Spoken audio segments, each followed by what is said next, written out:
Hey guys, it's postboxpat. Before this video starts, I just want to say a quick thing. The channel has been doing absolutely amazing recently and we are so close from 100,000 subscribers, and when we hit that, I'm going to be giving away a bunch of gift cards and also have got some secret things planned for you. So if you're new to the channel, don't forget to subscribe, hit the notification bell because I bring out Fortnite content daily and it's great to keep you guys posted with the latest news and tips and tricks within Fortnite. Anyway guys, enjoy the video. I'll see you later. Hey guys, it's postboxpat. Welcome back to a new video, and today I'm going to be telling you guys how to shoot like a pro in Fortnite Battle Royale Season 3. We're actually halfway through Season 3 right now as I'm recording this, or just under halfway. So let's get straight into this and show you guys exactly how I shoot like a pro. And the first tip I want to give you guys is this. Now, when you're actually playing the game, you want to get your sensitivity to as high as possible. And the best way of doing that is changing it in your settings. But obviously, you don't want to whack it up straight to 10 or 9, whatever you're going to have it on. You don't want to be putting it up to that max sensitivity straight away. You want to start out with whatever you've been using and slowly increase it each day. Play an entire day. As you can see, I've got mine to 6 so far. Originally I used to be a 4 sensitivity, and you've also got your controller ADS sensitivity and your scope sensitivity. Personally, I like to keep them the same, but I do change them every now and then. So personally, I've kept them at 0.6 for a while, but this is the test I want to show you guys what you do. What you do is you set your sensitivity to a little bit higher, and when you think you've mastered that sensitivity, you go in a game, you spin around, you get a gun, and you can see if you can hit the same target.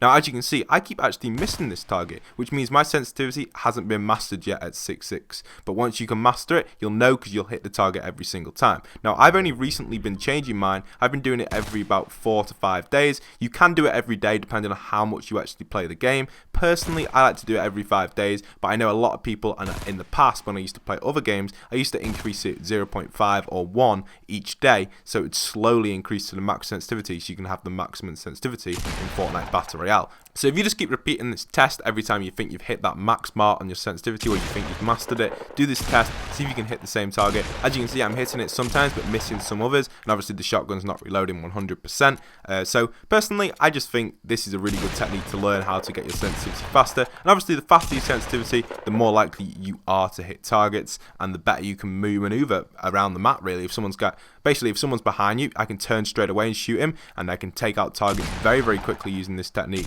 being able to move as fast as like lightning really and hit the targets. That's what you want to be able to do. If someone's shooting from behind, you want to be able to turn quick and hit them. That's a pretty cool technique. But anyway, I'm going to be showing you guys some clips on how to aim even better now actually using weapons against opponents. So in this first clip right now, we're actually approaching Pleasant Park from behind, and we're going to be coming in more to that southeast angle because there's a massive fight going on. We are on the 20v20v20 game mode, the massive game mode with the 20 teams. So we're going to be pushing in, and currently I have a blue AR. So in this situation now, I'm just casually pushing in and making sure I can get in a position where I can kind of get a perfect shot. Remembering the technique in this is when you crouch, you're more accurate. However, I don't use that too much in this because I'll explain why. Crouching sometimes isn't the best option because they can sometimes get a nice little headshot on you, and that can be bad, especially if you're playing with quite a big skin like mine. It kind of encourages people to target your head, so you have to be careful sometimes when you're crouching. At this point I'm crouching, and what I'm doing here is I'm tap firing, so I'm using the trigger to tap fire, and I decide to down one, and then when I down him I leave him down. Now I just switch to my grenade launcher. This is a grenade launcher technique which really doesn't apply too much on how to shoot like a pro, but when shooting a grenade launcher, if you want to get it close to you, you want to aim for the floor so it bounces along, and if you're shooting further away, you just got to get that bounce right. It can take quite a bit of experience to get used to the grenade launchers. The ARs are a lot easier to get used to. So in this situation now, when there's loads of enemies around, see how I'm just standing up, just firing short bursts and stopping. I don't hold down the trigger. If I start missing for ages, I stop and then fire more short bursts and manage to do that very quickly.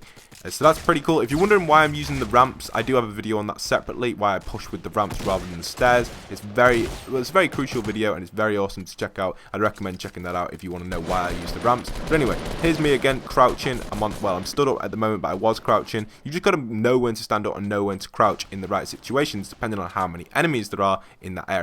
So after we clear all the enemies out, it's a nice little clear. We get an easy clear on them, and it's pretty good to be able to do that. I get shot from behind, and that's when I wish I had the sensitivity. As you can see, I pulled my sensitivity bang on to the direction, but if I had faster sensitivity, I could have got there faster. The guy decides to pull up the ramp. I get some lovely shots off at him, hit him twice to do 99 damage because I got 33 and a 66, and then my teammate finishes him off with one shotgun shot. So an awesome clip for you guys there, where you can really take vital information from knowing when to stand up and knowing when to crouch, depending on how many enemies there are and depending on what angles they have towards your head. Now the next clip I want to show you guys is me actually ripping apart some more players using the AR and the grenade launcher, a mixture between them. So this is the same game, and I'm pushing in a little bit up this hill. Everyone's just like emoting around here. I've got my little shotgun ready. I've got my AR. I'm giving away some AR ammo, some ammo and stuff. Another key point is when shooting like a pro in a team, you want to make sure your ammo count is above 80. That's like the average account. If you've got more than 80 ammo, you're near enough set for the entire game, unless you're going to be doing a lot of suppression.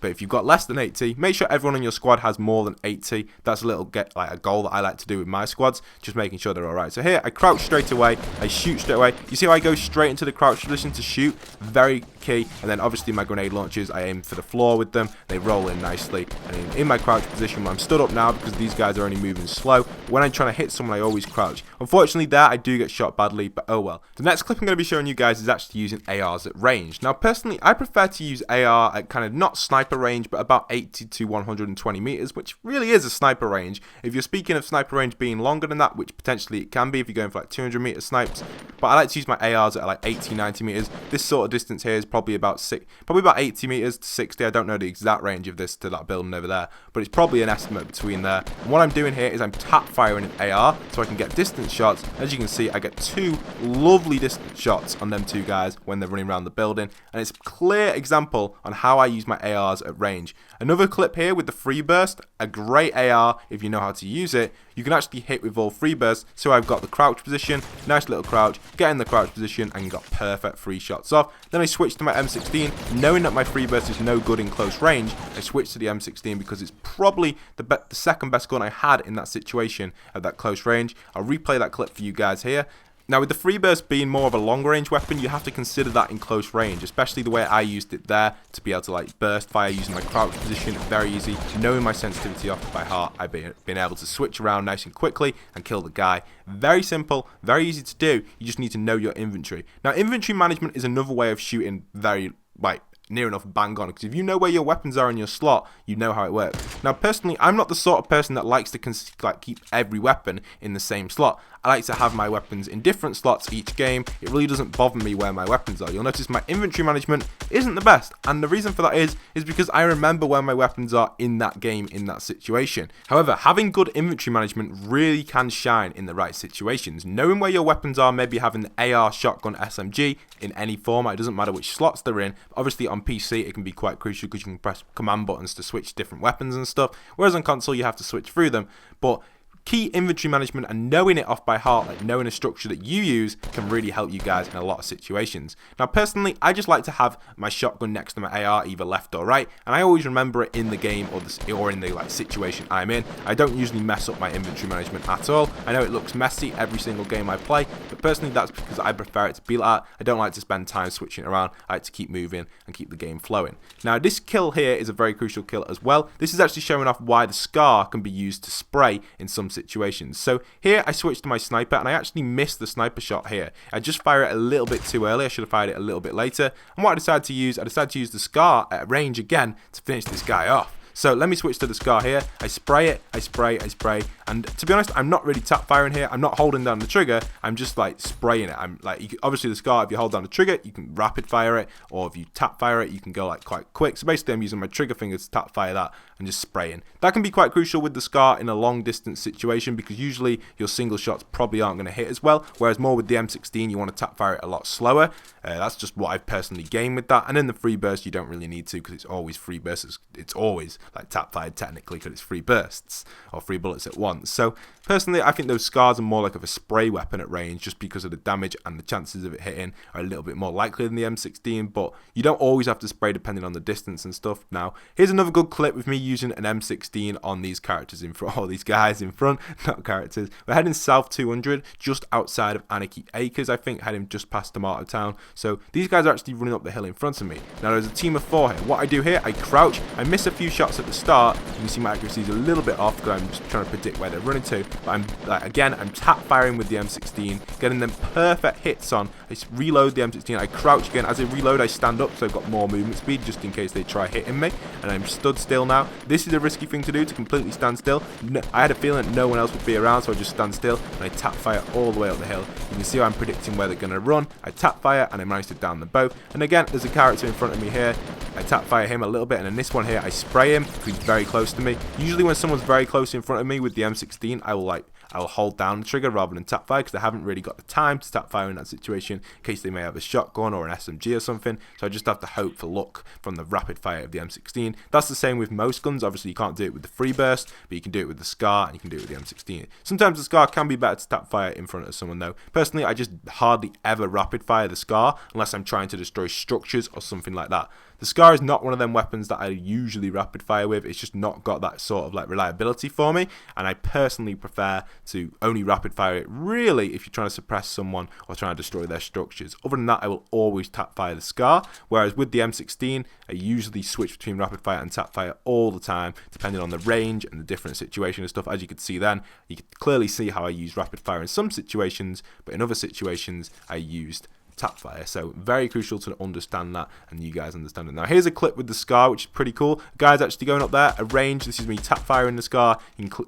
clearly see how I can get a nice little range kill with the SCAR, just like that, by tap firing it. Now this was actually in my recent how to win video, so here's another bit in it as well where the guy's actually building on top of the hill. I know he's building up there, so what I do is I suppress a rocket, and you'll see me now using the SCAR as a suppressive weapon. So I switch to the SCAR after I shoot that, and I'm just holding down the trigger. So I'm holding down the trigger and switching between holding and tap fire. So as the structures start to fall apart, I slowly come off the trigger and like start to tap fire, and there he is again. He starts to build again. I start to rapid fire. You can see how I keep switching between tap firing and rapid firing depending on the situation and how he's building. So at this point now, he's kind of got like a lot of structures being built behind him. He's doing the stair wall tactic that I use, one of my great tactics that I use to defend against a lot of incoming fire. So he did that, so I decided to move down a little bit. Personally, if he had an explosive weapon, he probably could have killed me, or if he was quite an aggressive player, maybe with his AR, he probably could have killed me here. But what I do here is I build up nicely, get in a good position, nice little lockdown position, knowing that he's on that hill still. Now there is another player somewhere, but we won't really consider them right now. I won't talk about that. I talk more about that in my how to win series.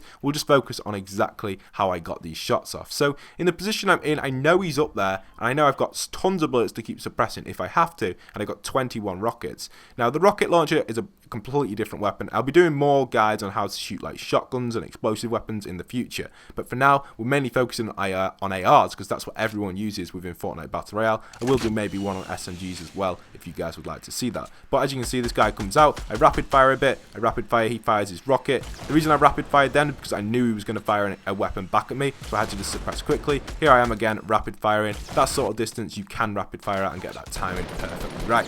Next clip here, again, easy clip. I'm just using my M16 running in. Unfortunately, I didn't manage to hit all the shots on that guy. I switched to my SMG. This is just a little bit of SMG footage. This isn't kill stealing, this is saving my team. Many of you may feel like this is kill stealing. Technically it is a little bit, but these guys are really hitting my team hard, so I managed to take both of them out from behind with the M16. Here's some awesome, sorry, not the M16, the SMG. Here's some awesome M16. You can see how I crouch shoot that guy. First I stand up and I realize the bullets aren't hitting. I crouch, switch to my grenades here, throw my grenades over because they're absolutely coming over that hill like rapid. Again, standing up, moving, dodging bullets because there's a lot of people. In a high situation like this, you have to kind of move quickly. So I'm moving as I'm shooting. The reason I'm moving as I'm shooting is to avoid the incoming fire from the enemies. Very crucial to do that in a lot of situations depending on how many people there are. It all depends on what game mode you're playing. If you're playing solo, you've probably got more of an opportunity to crouch and shoot, whereas if you're playing squads or maybe duos, sometimes depending on the situations, or even the 20v20 team in that clip there, you can see there was a lot of people I had to down quickly, so I have to move and dodge bullets several times. Dodging bullets isn't easy, and to be honest, it's a little bit lucky. You can't really rely on to be able to dodge bullets every time. It's just down to luck. But having that movement can always put off your enemies slightly and make them less likely to hit you, maybe if they're not used to their sensitivity or they haven't got the best aim. If you made it all the way to the end of this video, do comment down below a secret comment, which is going to be pro snipes. Comment that down below. Pro snipes, because I'm going to be bringing a video out on how to snipe like a complete pro. I already have a little sniper guide, but I'm going to be redoing it, uploading it again, showing you guys even better clip now with a little bit of the hunting rifle and stuff like that. So that's going to be awesome. So comment down below, pro snipes, that's pretty cool. And also go over to my Twitter at postboxpat if you want to get in contact with me. That is the best place to tweet me. I love to tweet back with people, but don't ask me to play with you guys because I get that question every single time and I can't play with everyone. But I do hope to be doing some live streams in the future, so if you are interested in being able to play with me in the future, that will be the best way. Unfortunately, I can't play with every single subscriber, and I'd love to be able to play with everyone, but to be able to play with everyone every single day would mean I have to like have zero sleep. It means I wouldn't be able to produce content and probably isn't very healthy for me. But anyway, hope you guys have enjoyed today's video. Don't forget to leave a like, comment, and subscribe. Tell me if you want any other suggestions on how to shoot different weapons and stuff. I hope to bring some of them in the future for you anyway, but if you got any specific ones you want to see straight away, maybe explosives, grenades, I don't know what you want to see, leave a comment down below and I will bring that to you guys. I really did hope you enjoyed this because it spent me a lot, well, I spent a lot of time getting the clips and stuff and working on all the little things, but hope you guys have enjoyed. Once again, leave a like, comment, and subscribe, and this is postboxpat signing out.